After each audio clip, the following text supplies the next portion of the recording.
Hello everyone and welcome back to Red Room Stories.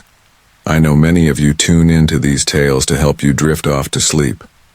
So before we settle in, I'd love for each of you to leave a comment sharing where in the world you're listening from. And if you're enjoying the episodes, don't forget to like and subscribe to the channel. Now let's get comfortable, relax, and begin. The rain came down in torrents, a relentless drumming that drowned out the last whispers of the night. In the small town of Eldridge Hollow, the streets were glistening rivers, reflecting flickering street lamps like the eyes of unseen watchers. It was a place rich with legends and stories, a town built on the restless bones of its past. For Sarah, an aspiring journalist, it was the perfect setting for her next feature. Yet amid its charm lay an unsettling undercurrent that prickled her skin as she stepped out of her car and felt the chill seep into her bones. By day, the town, nestled against the rocky hills, looked quaint, with narrow cobblestone streets and vintage shopfronts that bore the weight of history. But as twilight descended, shadows crept across the buildings, elongating and twisting as if they had minds of their own. Sarah felt the air thicken, a foreboding shroud that whispered warnings of secrets best left buried. Her investigation centered on the neglected Eldridge Manor, an ancient structure that loomed on the outskirts, steeped in both opulence and despair. It had been uninhabited for decades, its dark facade a canvas for decay.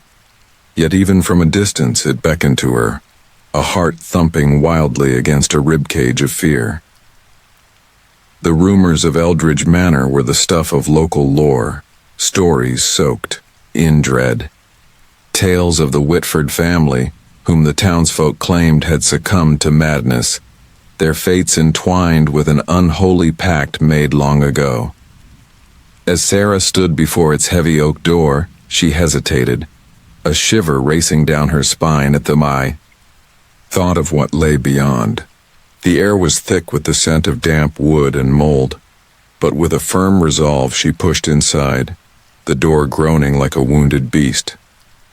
Inside, the manor was a mausoleum of memories, each step stirring dust that hung in the stale air like fragile ghosts.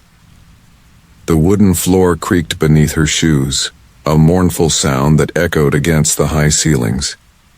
The light from her flashlight danced across the walls, revealing faded portraits that stared vacantly. She could almost feel them watching as she moved, their hollow gazes tracking her progress through their long empty home. But it was not the portraits that unnerved her. It was the unsettling silence that pressed in on her, thick and expectant, as if the house itself was holding its breath. The deeper she ventured, the more the atmosphere shifted. It felt alive, pulsating with a presence just out of sight. As Sarah stepped into the parlor, the air turned colder, the kind of chill that gnawed at your teeth and held a promise of dread. A sudden noise broke the stillness, a faint thump, as if something had shifted nearby. She froze, the flashlight beam flickering on the edges of her vision. Heart pounding, she turned slowly, feeling the weight of unseen eyes perusing her. What, Sarah discovered, was a room filled with relics of a chaotic past. Broken furniture, shattered glass, and something else that caught her eye. A diary lying open on a dust-coated table. The pages were yellowed and brittle, the tang of old ink mingling with dust. It belonged to Eliza Whitford, the last matriarch of the cursed family. As she flipped through the passages, her stomach knotted. The entries became increasingly erratic, scrawled notes spiraling into frantic declarations about the darkness that had taken root within the walls, the whispers that beckoned her deeper into despair. Suddenly, the air shifted again, a draft tracing fingers along her neck as Sarah felt the diary slip from her grasp, landing with a thud on the floor. Wincing at the intrusion, she crouched to retrieve it, glancing sideways. Shadows flickered at the periphery of her vision, darting just beyond her flashlight's reach. The sense of being watched intensified. She was not alone in this forsaken place. Unease morphed into panic, squeezing her chest as she scrambled to her feet, her thoughts racing. She turned back to the way she had come, but the path felt different now, constricted. The walls seemed to lean in, their former solidity dissolving into suffocating chaos. She rushed through the hallways, the shadows stretching and flickering, elongating into grotesque shapes. The smell of something acrid filled her nostrils. A burnt, earthy scent mingled with an undertone of rot that tightened her throat. She was losing herself in the labyrinth of the manor, the very structure twisting her perception until it seemed hell-bent on trapping her forever. In the kitchen, she glimpsed a figure reflected in the dull surface of a tarnished spoon, a fleeting outline of a woman, her features obscured by shadows. Panic surged through Sarah, and she turned to face the room. But it was empty, barren, save for the remnants of a life abandoned. Was that Eliza? Is this what she had become after succumbing to the darkness? The dread twisted into something palpable, a bile rising in Sarah's throat as she retraced her steps, searching desperately for a way out. Frantically, she found a staircase leading upwards, its steps protesting under her weight. As she ascended, each creak reverberated through her body, her heartbeat thrumming loud and frantic. At the top, an attic door stood ajar, beckoning her with an air of secrecy. The scent of iron was unmistakable now, and as she entered the attic, it was as if a chill had overtaken her very soul. The space was filled with unusually shaped shadows that lurked beyond her vision, writhing softly, whispering. In the far corner, an old mirror stood shrouded in a dusty sheet. Something about it felt deeply wrong, its surface rippling with a life of its own, as if it contained the very essence of the manor's despair. Compelled by a force she couldn't resist, Sarah approached the mirror and pulled back the sheet. The reflection that met her gaze was not her own. Instead, it was a tableau of the manor's haunting past, scenes of madness unfolding. Eliza's face, twisted in anguish, echoed in the glass. Suddenly, the whispering grew louder, a cacophony bursting from the shadows, filling her with dread. She staggered backward, but the mirror resonated with the energy of the anguished souls trapped inside, the remnants of the Whitford family, forever entwined in torment. The last image imprinted in her mind was of Eliza's hollow gaze, her mouth opening in a silent scream, and Sarah realized with horrifying clarity that the presence here was not simply residual, it was hungry. In that moment of realization, the manor exhaled a heavy breath, and the walls trembled as if responding to her fear. A sudden heat washed over her, the air thickening to a suffocating weight. Shadows coalesced, dark tendrils sliding toward her, dragging her mind into a spiral of hopelessness. As everything around her warped and distorted, Sarah fought against the tide, but it was a futile battle. The essence of Eldridge Manor consumed her, enveloping her in darkness. Hours later, the rain continued to fall, the streets of Eldridge Hollow glistening under an indifferent moon. The sun would rise again, but the manor remained as it always had, a silent guardian of its dark secrets. To the townsfolk, Sarah would become just another name whispered among the stories of those who had been lost to the madness, a new page inscribed in Eliza's diary. And perhaps in dreams and shadows they would speak of her, the journalist who dared to unearth the horrors buried within the walls, now forever entwined in a nightmare woven into the very fabric of Eldridge Hollow. On the outskirts of a forgotten town, layered in whispers of the long abandoned, stood the Rylan estate, a decaying mansion nearly swallowed by the forest that encroached upon it like a living shroud. Here, the air felt thick with ancient secrets, each creak of the wooden floors a reluctant pulse from the heart of something that had not quite faded away. In early autumn, as the leaves turned a feverish crimson, Marcus, a struggling artist haunted by the specter of his failed marriage and the weight of unfulfilled potential, sought refuge within its walls. The promise of inspiration mingled uneasily with his anxiety, painting his mind with shadows even before he stepped through the threshold. Inside, the estate was a labyrinth of dust and darkness, with fading portraits that seemed to watch him with accusing eyes, their expressions shifting ever so slightly whenever he glanced away. The air retained a heavy, damp chill, and an unsettling scent of decay lingered in the corners, suffocating his creativity as quickly as it enveloped his senses. It was here, amidst the crumbling furniture and shattered mirrors, that Marcus began to feel the weight of an unseen presence, something residing in the very walls of the mansion, breathing even as its occupants had long since departed. As dusk fell, the dying light filtering through the grimy windows created grotesque shadows that danced across the walls. An unfinished canvas lay on an easel in the corner of the room, taunting him with the blankness he was desperate to fill.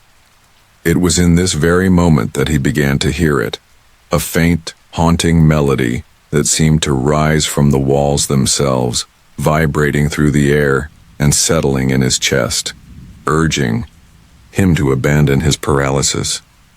Overwhelmed by an almost magnetic pull, he picked up his brush, the bristles stained with hues of blue and gray, and began to paint, the strokes possessed with urgency. As the days slipped by, the music continued to grow, a lullaby woven with distant cries that echoed through the empty corridors at night. Sleep became a stranger, as the nights were filled with terrible visions that unfurled before him like a grotesque tapestry woven from his own fears. The faces in the portraits began to shift, twisting into forms that no longer seemed human but rather something unfathomable. They smiled with toothy grins that chilled him to the bone, and Marcus found himself compelled to paint them, to capture their essence, thereby sealing the bond between them.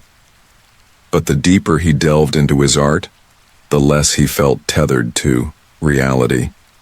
He painted frantically, his mind spiraling as he lost track of time, surrendering to the melodies that now thrummed through his very bones. The colors twisted into a kaleidoscope of madness on his canvas, each stroke a frantic plea for clarity. But clarity soon transformed into a morbid fascination. The paint, alive and radiating a palpable warmth, felt like the pulsing of a heart beneath the canvas. He was no longer just a creator, but part of something far greater than himself, a sinister union with the house. Mornings brought glimpses of dread as he awoke to find new objects scattered around the mansion, an old key that opened nothing, a cracked mirror reflecting shadows that didn't belong to him, and photographs of smiling strangers in clothes he couldn't place, their eyes reflecting a depth of sorrow that shackled him to the past. Soon the mansion exhaled secrets he wasn't ready to hear, the very history of Ryland Estate speaking through the grime and decay, telling stories of the inhabitants who had surrendered themselves to its darkness, one by one.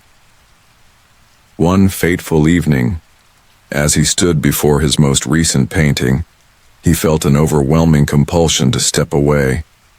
The colors swirling and reshaping, coalescing into a single eye that blinked and gazed at him, filled with an ancient knowledge and limitless hunger. Moments froze as he realized too late that he had reached too far into the depths of the madness that gripped the estate.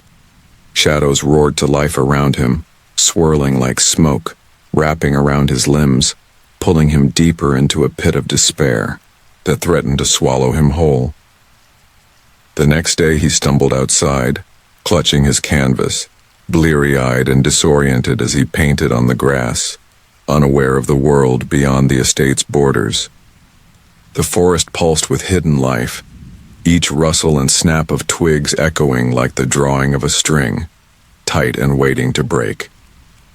One more stroke, one more rendition of the eye, and he would solve the riddle of the mansion.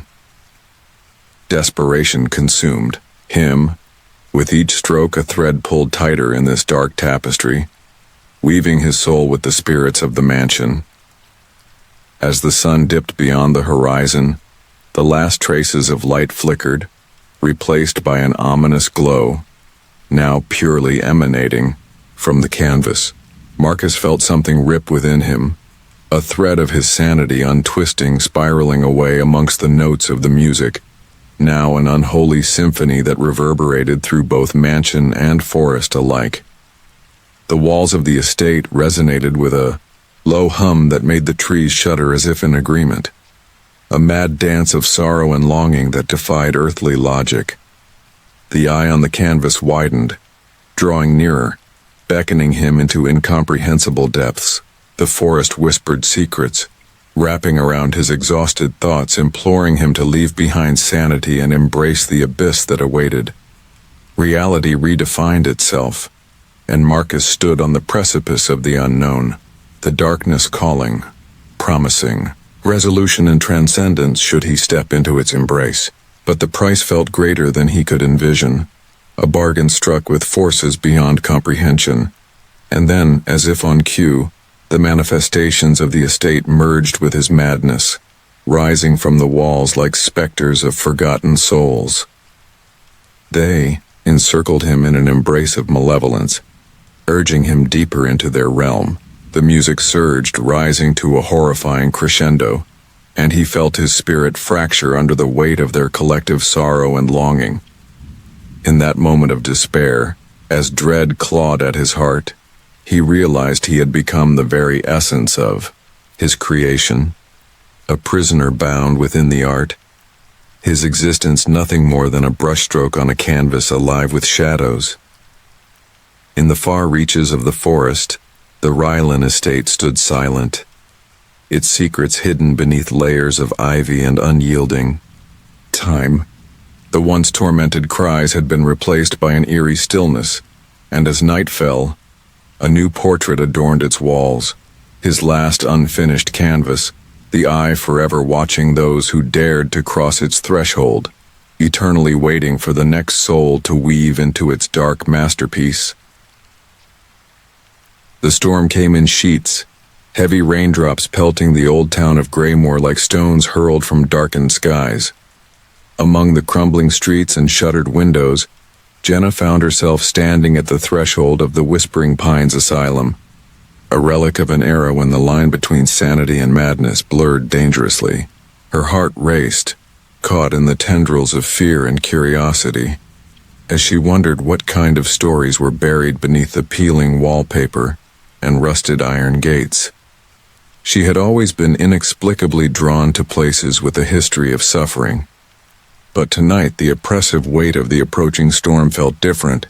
It foreboded something deeper, richer, something waiting for her inside. As she stepped over the threshold, a chill wrapped around her like a shroud. The once vibrant hallways were now mere shadows of their former selves, echoing with whispers that seemed to flit between the rotting floorboards and thickened air.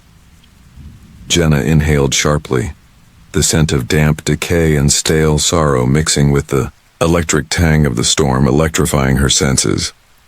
With every cautious footfall, the wooden floor creaked under her weight, a reminder that she was intruding on a space that held too many untold secrets, trapped like butterflies pinned beneath glass. Darkness swept through the asylum, clinging desperately to the corners where the feeble light fought to penetrate. Heavy clouds cast the place into near twilight, though Jenna pressed onward, compelled by whatever unseen force seemed to beckon her deeper into its heart. Her flashlight flickered, casting erratic beams across clumps of mold and detritus that made the air thick with the past.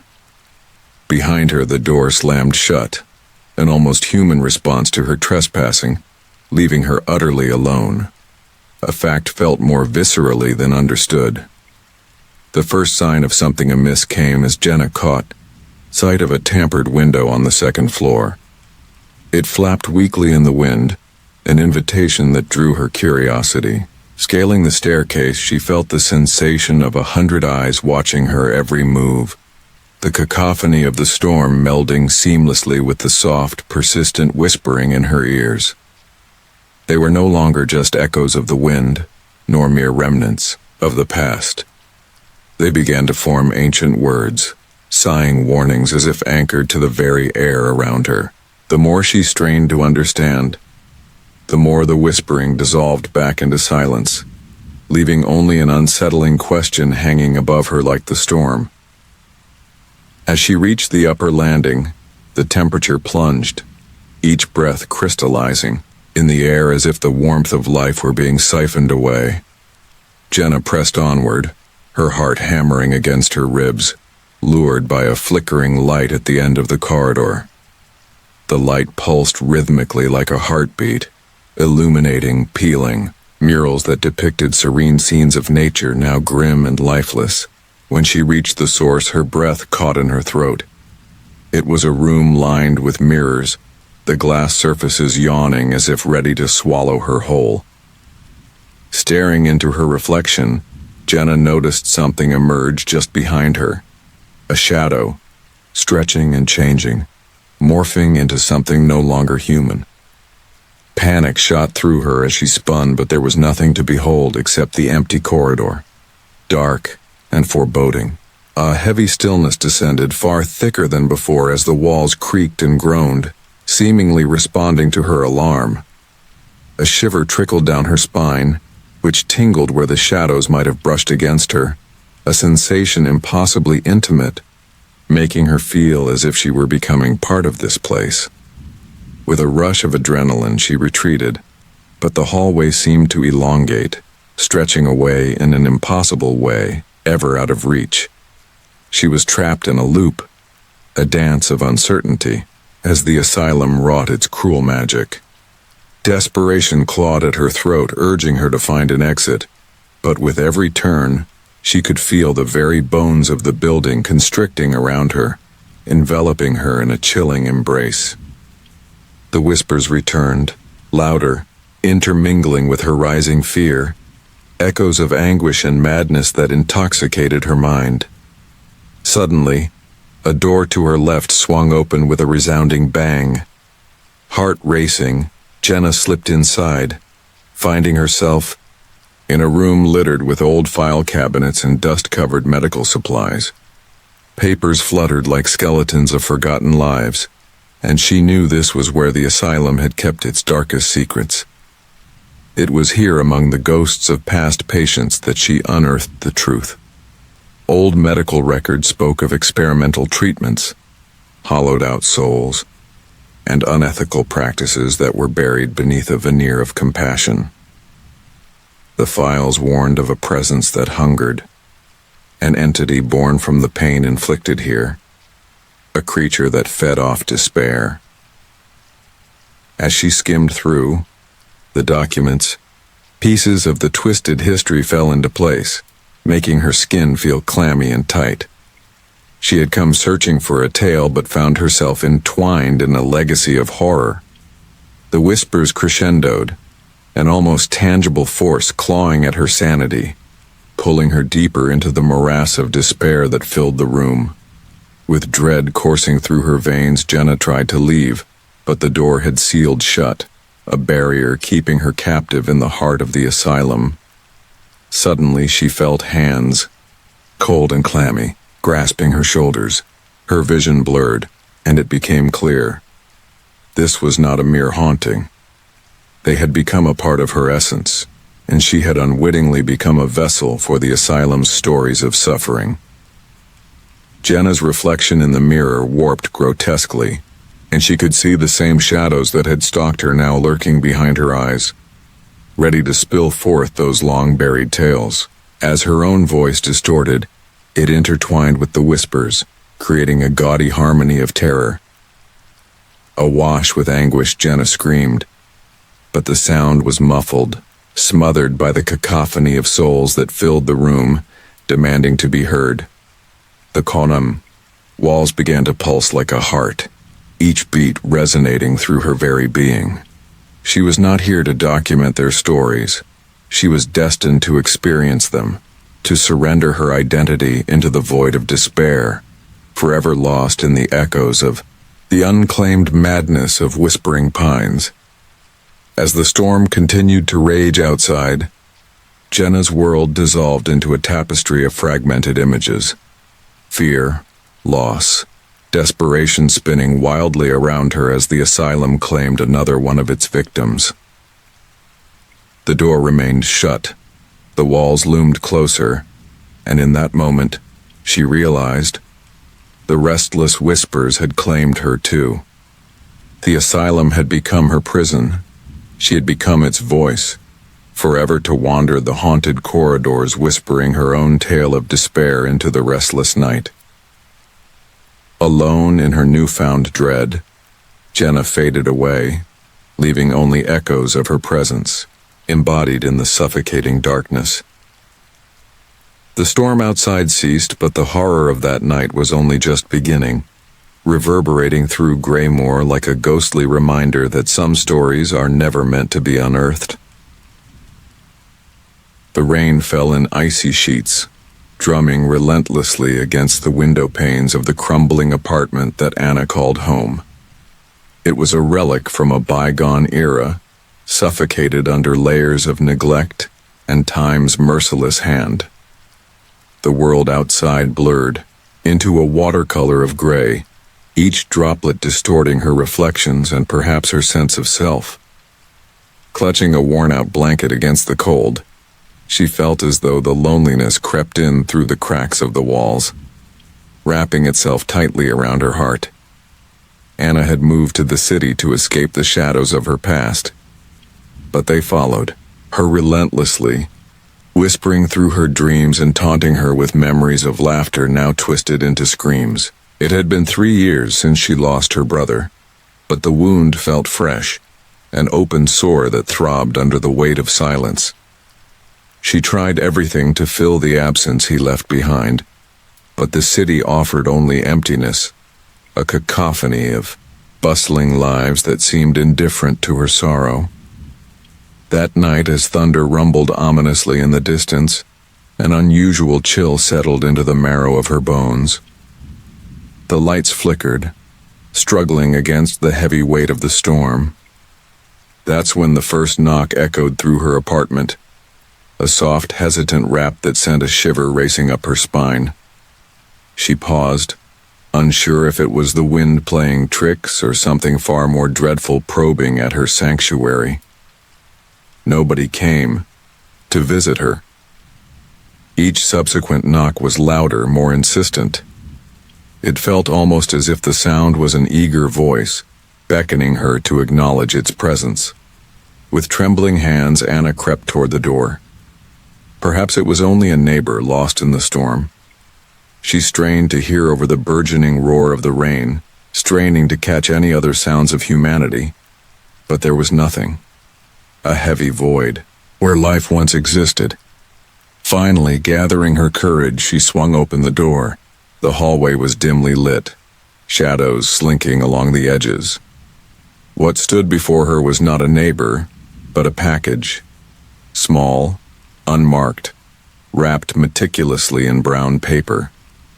It bore no signs of life but held an unmistakable invitation. She hesitated, glancing over her shoulder as if expecting a sinister figure to materialize from the gloom, but the hallway remained still, suffused with an eerie calm that made her skin prickle. Curiosity gnawed at her. She brought the package inside, shutting the door with a firm click, sealing herself within her sanctuary once more. The storm worsened, outside wind howling like tormented souls, but Anna's focus was wholly consumed by the package. She set it on her kitchen table, heart hammering as she pulled out a small blade to slice through the tape. The blade scraped against the cardboard, the sound sharper than the snap of thunder. Inside lay a peculiar collection, a crumbling journal, its pages yellowed with age, and a tarnished locket that flipped open to reveal a faded photograph so familiar it nearly made her gasp. It was her brother, the last smile she had ever seen on his lips. But the face beside him was a stranger, a man whose eyes glittered with an unsettling gleam that set off alarm bells deep inside her. Who were they? As she studied the photographs, shadows flickered at the corners of her vision, leaving her questioning her own sanity. The pages of the journal were filled with spidery handwriting, a chaotic mix of thoughts, theories, and fears. It spoke of rituals and shadows, repeated warnings that the darkness is hungry. The unsettling words pulsated with a life of their own, crawling beneath her skin. She felt an inexplicable connection to the writer, as if they shared a bond woven by grief and an insatiable thirst for answers. Sleep slipped away from Anna that night, replaced by twisted visions of shadowy figures looming over her brother's grave at the edge of a forest she didn't recognize, but that felt deeply familiar. Each time she blinked, she was drawn back into the depths of the journal, piecing together hints of a long-buried mystery, a past entwined with ancient rites that promised to call back the dead. The thought was absurd, yet the cool metal of the locket against her chest felt like a beacon, urging her to delve deeper. The whispers intensified, pleading for her to follow the clues hidden within the journal. Days melted into restless nights as Anna succumbed, lost in a web of obsession that pulled her closer to the forest described between the lines, each entry morphing into a directive. The journal became her map, leading her to an unmarked path, where darkness pooled beneath a tapestry of twisted branches, a place where thick fog pooled and draped like fingers over the earth. With every step, dread overwhelmed her, but the thought of her brother pushed her forward, a tether anchoring her to the goal. The air was pregnant with the scent of decay as she entered the heart of the thicket. The sunlight faded, painted over with shadows that pulsated like a monstrous heart, beating in time with an unseen menace. A chill crept up her spine, more sinister than she had ever felt before as the inked words began to echo in her mind. You must become the offering. Breath hitching in her throat, Anna reached the clearing and stopped. Before her stood a stone altar, eerily familiar from the photographs littering the pages of the journal, its surface slick with moss and the remnants of long-forgotten sacrifices. Panic clawed at her throat as she realized the locket had slipped from her grasp, landing next to the altar like a promise unfulfilled. The air thickened, molding her very thoughts into an unbearable weight, wavering between desperation and madness. And then she saw it, shadowy forms gathering around the altar, indistinct yet unmistakably human. They reached for her, whispers thrumming through the air like an unholy hymn, calling her into their fold. No longer separate, she felt their pain, their hunger. They were the echoes of the vanished, forever haunting the edges of her mind. The heart's pulse quickened, resonating with a longing that eclipsed her own fear. Realization pierced through the haze of dread, sharper than the blade she had once held. This was no ritual for her brother, but a trap laid for her, a chance for the shadows to cross over into the living realm. In desperation, she turned to run, but the ground beneath her seemed to shift, entwining her feet with the roots of fatally curious trees. Anna screamed, the sound tearing through her throat, echoing in the stillness. With one last glimpse, she saw her brother's locket gleaming on the altar, almost beckoning her to join him in eternal shadows. Days later, the rain continued to fall, cascading down the sides of her dilapidated apartment. The neighbors whispered that no one had seen Anna since the storm, her presence nothing but a fading echo in the empty hallways. The journal lay open on the kitchen table, an unending tale of chilling adventures waiting for an unsuspecting hand. In the hollow silence of her apartment, an eerie calm settled over everything. A presence lingered, hungry and expectant, waiting for the next soul to cross its threshold. and somewhere in the distance, a soft knock echoed in the dark, beckoning. Another curious life to step into the void.